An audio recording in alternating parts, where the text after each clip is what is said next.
I'm Joy Gerrard. I'm an artist based in East Belfast. I make work about protest. I look at crowds that gather in large civic spaces, places like London, New York, Dublin. I'm interested in how protest makes an issue visible, why people place their bodies together in these civic spaces, and then how we as the audience respond to images of protest in the media.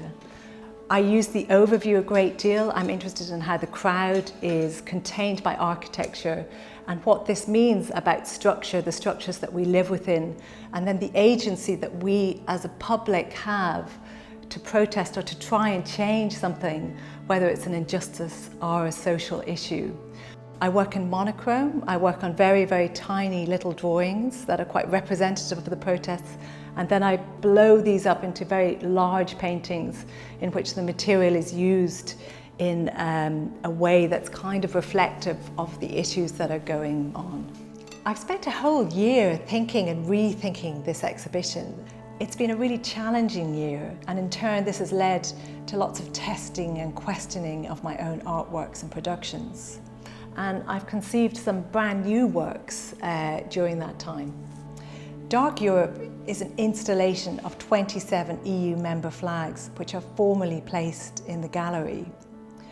Like other works in the exhibition, this work was originally conceived as a comment on Brexit. In January 2020, the Union Jack was formally removed from both interior and exterior sites in the EU headquarters. And I watched this ceremony on media as the flag was taken away and placed in both a kind of solemn and tender way over the arm of an official. At this time I was on residency in Paris and had begun to make multiple monochrome drawings of ceremonial hanging flags. Flags are really curious things. They are vital and energized when animated by the wind and the sun, and yet can be equally despondent when the material slumps downwards. They seem easy to anthropomorphize, as if they carry a kind of character or personality. Flags are national symbols, but also become weaponized during times of political change. They become potent links to nationalism, populism, and of course events of both celebration, mourning and protest. For this installation, I have stripped the colour from the flags and hung them on opposing walls of the gallery. They become singular sculptural forms rather than multiple objects. The other major new work for this exhibition is a series of painted folding screens, and these show two events from 2020 and 21, and both relate to women's rights and freedoms and protests.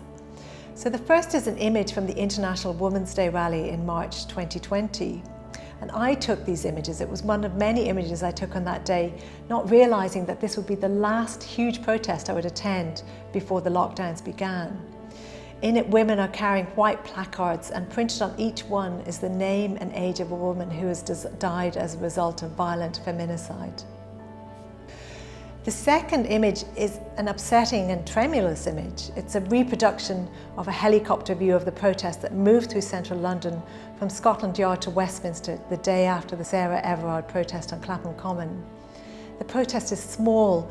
It's not a huge crowd filling the streets, but rather is dominated by the surrounding architecture and contained by lines of police. This is both a protest and a vigil for the violent death of a young woman, and a protest against the unequal rights of a woman that can lead to violent and mortal acts of misogyny. Secondly, this protest, organised by Sisters on Cut, was making visible opposition to the UK police bill, which will make street protest almost fully illegal, and is still moving through the British Parliament. So I've placed these images on screens in order to think about the way these events fold and unfold multiple times over years and decades. These events and protests are repetitive. Placed on angled screens, the images confront themselves. We can shelter between the folds. From different perspectives, the images are bisected and sectioned, and from others we can see the whole. The works themselves become barriers or barricades within the gallery space. This exhibition starts off at the Highlanes Gallery in Drogheda. This is an ex-Franciscan church. It's an ecclesiastical space with a huge altar, and I'm really interested in how the flagwork responds to this space in a kind of formal way.